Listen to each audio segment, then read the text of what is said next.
Welcome to Around Kitsap. We are at the Bud Pell course at the Ross Farm. You're going to hear some background noise because we are right off of Wagaway, very close to disc golf, very close to rocket golf and paintball, Northwest Paintball. So it's a really busy street here, but tucked back in this little haven is the Bud Pell disc golf course at Ross Farm. Here to talk about everything disc golf in Kitsap County is Paul Wright and John Cahoon. Thanks for joining me. Pleasure. Thanks for having us. We're going to have a good talk today. Years ago, and Paul tried to help me remember, it has to be 2004, 2005, BCAT did a segment on disc golf when it was just beginning. We were at the NAD Park. Since then, the sport has exploded. We have numerous courses in this community. So, Paul, give us a little bit of history about how it all started in motion from the first NAD course. Well, the original NAD course was put in by John Conte and Bremerton Parks Department, Scott Papa, and a great design that has stayed. There's been some redesigns there. Since then, the club has grown in numbers, and the sport has exploded in popularity. As in 2008, when I became president of the club, we put together a master plan to build more courses and then bring more players in after we had the courses built. And we've been pretty successful with that. The Kitsap Parks Department, we have a course that they helped us put in over at the Kitsap Fairgrounds. And that course gets a lot of play. Then we have this private course here. We've also put in a course Van Zee in Port Orchard near the fire station on Tremont Avenue. And through the Lutheran Church in Paulsbo First Lutheran Church, there's a course up in Paulsbo on Big Valley Road called Frederickson, and it's open to the public, but it's privately owned by the church. Our camera guy, Joel, was just telling me he played there on Big Valley not long ago. He mentioned there were a lot of trees and a lot of bushes. And a lot of elevation changes on that course. It is not a handicap-friendly course. It's very, very steep, and yeah, there's a few trees out there. So in all, probably 5 courses, did you say? 5? There's 5 in this county? 5 or 6? There's 5. There's a private course out in Olalla that closed recently. Right. And we also have been speaking with the Bainbridge Parks Department. They're very interested in putting in a course there, and that's just getting started. And we're going to get some Bainbridge Island residents that we have one for sure that's in our club, and I think there may be others that we have to go back and find out. And we recently did a clinic for 10 kids out there this summer, and they loved it, and we got a lot of interest out there, so we're moving forward with that project. And I think that's what I read when John was giving me some background information. The goal was to develop courses, get them established, and then really bring the sport to children, people, everybody in Kitsap County. So John, let's talk about membership. How many members does your group enjoy, and how is it growing? Right now we have 75 active members. Over the years we've had close to 250 people who are still on the roster. We reach them with email when we want work parties and that sort of thing. The annual membership is $20 a year. I was going to ask if it cost. It's $20 a year, and wow, that's inexpensive. It is, considering what you get, the benefit you get from it. Exactly. We're always looking to expand, of course. So anybody can walk onto a course. You don't have to be a member. I did see a donation area so people can drop some money in there. So the baskets that we see, which are the holes, they're $300-400. How do you afford 18 of those on $20 a year for a member? Well, hopefully you do it by getting lots of members, but we do fundraising events. We will do raffles at tournaments. We are a 501c3, So we get donations from businesses. Players will donate when it comes right down to it. When we get a course in and we say we need money for baskets, we will have fundraising tournaments. We'll have people donating out of their pocket, and we use that $20 per member per year, and that's what that money goes to. One of our major events all summer long is called the West Sound Challenge, and we just had the last event here on Sunday, and I think the proceeds from that are going to be close to $800 or $900, maybe more. Oh, that's excellent. So yeah, that's really that helps excellent. fill the coffers and keep our basket fund alive. So I mentioned when we started that we're at the Bud Pell course at Ross Farm. So there's a couple folks we want to talk about. First is Bud Pell. Tell us a little bit about this individual and why did you decide to name this course for him? Bud Pell was the extreme volunteer. The guy was out working on the courses, particularly on the NAD course, but also on the fairgrounds course. And the guy was tireless. He was 74 years old. He died in his sleep. And we wanted to honor him. We weren't able to name the courses that he worked on after him because those are public entities, but as soon as we got a private course, we wanted to put Bud's name on it in remembrance of all the work and the example that he set just as a great human being. He put in thousands of hours of his own time on both the NAD and the fairgrounds. That's awesome. Very, very nice. So the other folks we want to mention, of course, are Ron and Nadine Ross, because we are on their property. Like we mentioned, Rocket Golf is here, the putt-putt golf, the driving range, the putt-putt golf, paintball. I've never done that. Have you done paintball? I have not. No. I've never done that. My kids were into it. And now this beautiful Bud Pell disc golf course. They're just so generous, Ron and Nadine. It's what they've given to the community here. Come in, use our property, and he's helped you. I know you guys have tirelessly worked in here. He's been incredible. He and Nadine both have been incredible. Just very interested in helping and building something for the community. And anything I've asked him to do, he's gone above and beyond to help out. If you thought the guy was too good to be true, it's true. He just is, and so is Nadine. Yeah, just wonderful people. Just really wonderful people. So as you're cruising down Wagga Way in either direction, you'll see this, the big flat area of farm field. There's lots of brush here. There's obviously been some work going on that Ron likes to get on his toys and play and move stuff around and actually help his drainage situation. In his field, and I think he just enjoys that. I mean, he likes to work, physical work, labor. I've never seen him not working. No. So yeah, he loves to get on that machine and come out and help out, and he wants to do stuff that is going to help the course. So he's always out here doing something. Yeah. Let's, John, let's talk a little bit more about outreach and what kind of events you did with kids this summer, whaling days, the Bainbridge Island, Okay. just really exposing kids and really everybody to the sport of disc golf. Okay. Well, Paul mentioned the activity up on Bainbridge Island. We had 10 kids, and it was a week long, and we had some portable baskets, and we showed them all about the etiquette, how to throw, how to putt, how to drive. And we set up a mini course there at Battle Point Park and let them play from basket to basket, and they just loved it. And I think this there's no course up there, but they're thinking not yet, about it. but we're Not yet. I like that. we're hoping. I mentioned the West Sound Challenge. That's probably our biggest event because it starts I think in May and ends in September, and a great many of our members participate in that. And it's not only a fundraiser, but it's a great. We play here, we play the NAD, we play the fairgrounds, we play the Van Z. So it's a traveling kind of event. In the fall, next month, we're going to have the Fall Fling, and that's always a real draw. The city of Bremerton has sponsored that up until this year. They decided they couldn't do it this year, but so we're going to take over and just handle it ourselves. It too is a fundraiser.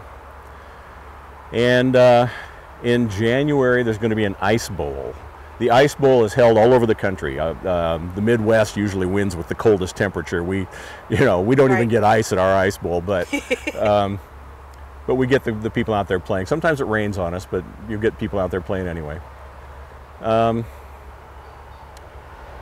We've set up booths at the county fair. We've done some things with South Kitsap School District. Oh yeah. We're looking for a lot of different opportunities, and we're really looking forward to developing. And we've started developing relationships with the Boy Scouts and with Boys and Girls Clubs to try to get the young people into the program. Excellent. Yeah. Excellent. At the board meeting last Tuesday, we one of our members, Mike Foster, volunteered to be the liaison with the Boy Scouts, and that could potentially be a really big deal for us to get all those young people involved.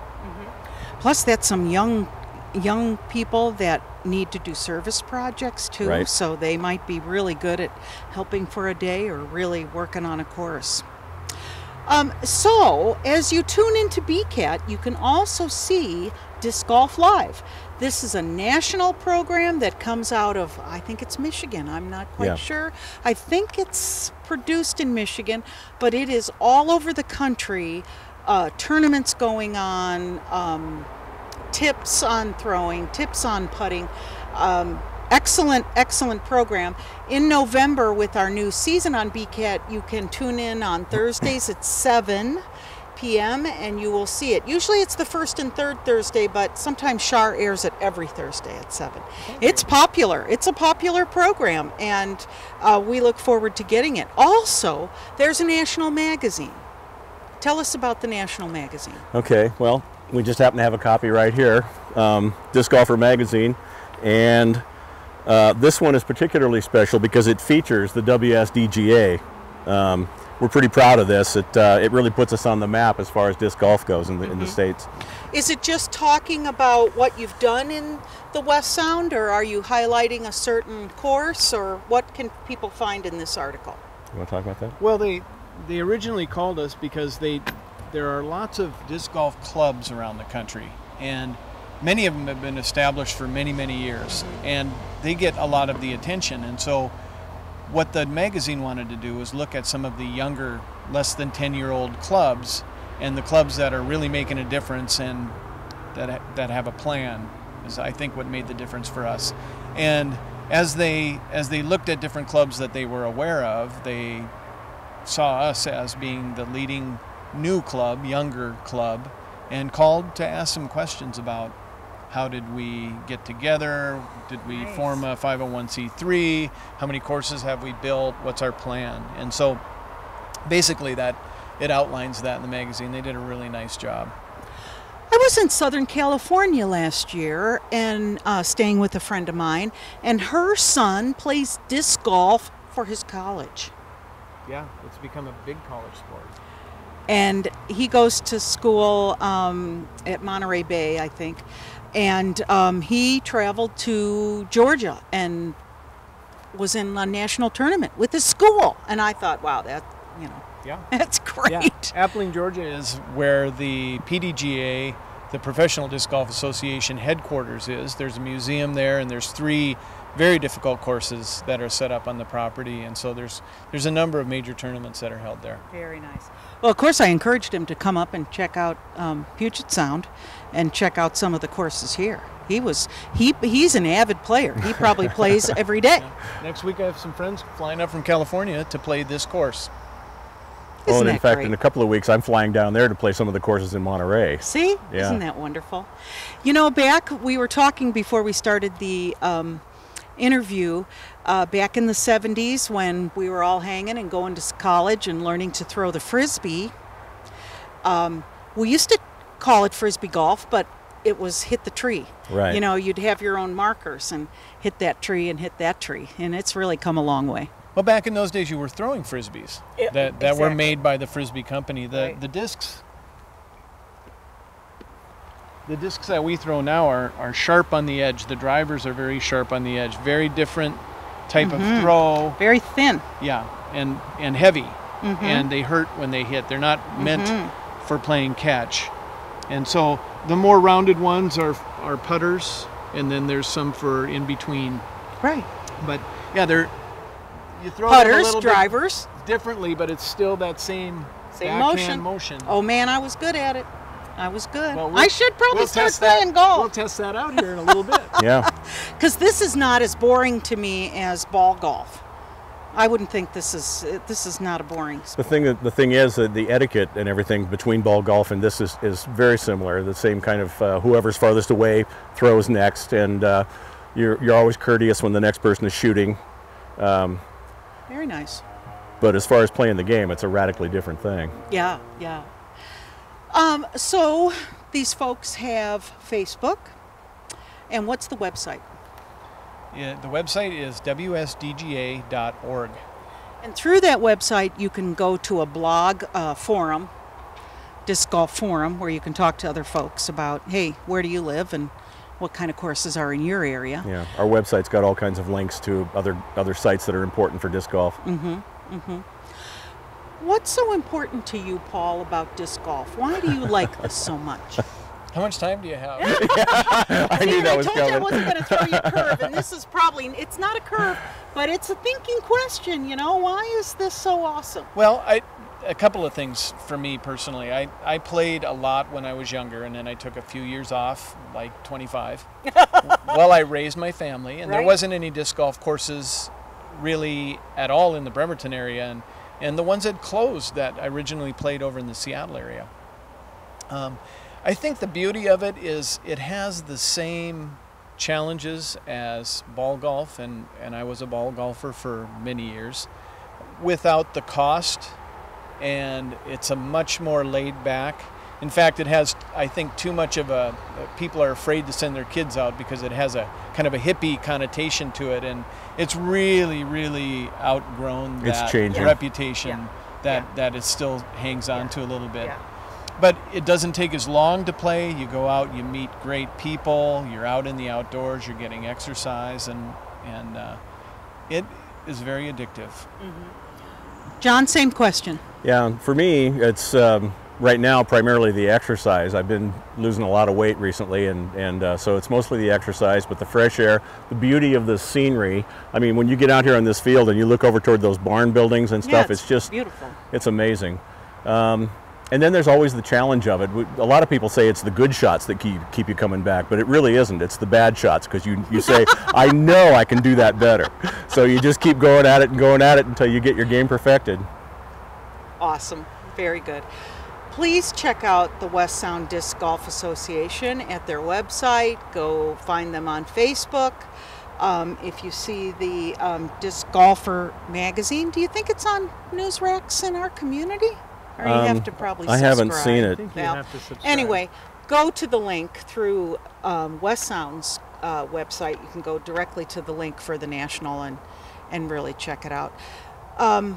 I think we've covered just about everything. Have we forgotten anything? We want people to come out. Check it out. Oh, I know. Where can they buy? Where can people buy discs? That's a good point. Where can they buy them, John? In Bremerton, the #1 spot is Team Sports in Redwood Center. Mm-hmm. That's right. Ralph there has an extensive selection. He's very sensitive to our needs. If there's a special kind of disc that we want, he'll order it for us. Nice. Oh yeah. He's a Lost and Found? He is. He's the official Lost and Found, not just for discs, but for, I found a pair of glasses out here. He said, sure, we'll take those and see if we can get them back. My wife lost a camera and we got it back through them. So yeah, Team Sports is the place around here to, it's kind of our disc golf headquarters. Mm-hmm. They'll soon have them here in the pro shop. Oh, here at the Rocket Golf, or right, Northwest Golf Range. Northwest Golf Range. Golf driving range, I think it is. That's the correct. That's the correct. Yeah, the name. Rocket Golf is the putt-putt golf. Is the but putt they golf. also Okay. have the driving range here. Got it. And they're going to be carrying discs online. There's all kinds of places. Heiser Farm is one of the places that is owned by Scott Papa. Yeah. And he's selling online. He does not have them there in his home anymore. So Scott was a national player? Was he a professional that traveled and played the circuit, and he is Discraft is one of the manufacturers, and they sponsor him. So nice. Very nice. He's the instructional editor for that magazine as well. Yeah, he always, every month he has an article in the magazine. Very nice. Excellent writer. Excellent.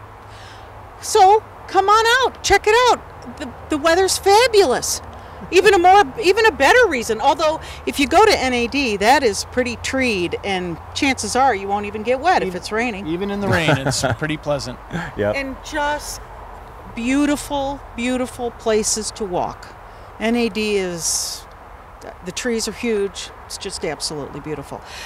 Thank you, Paul, for all you do for the sport. And John comes to BCAT to check on the Disc Golf Live programs. And Always a pleasure. I said, John, let's talk about disc golf. Let's get outside and talk about it. I'm glad Appreciate we were all able you to do this. And thanks for joining us around Kitsap. And come and check out the disc golf courses in your community. Thanks for joining us.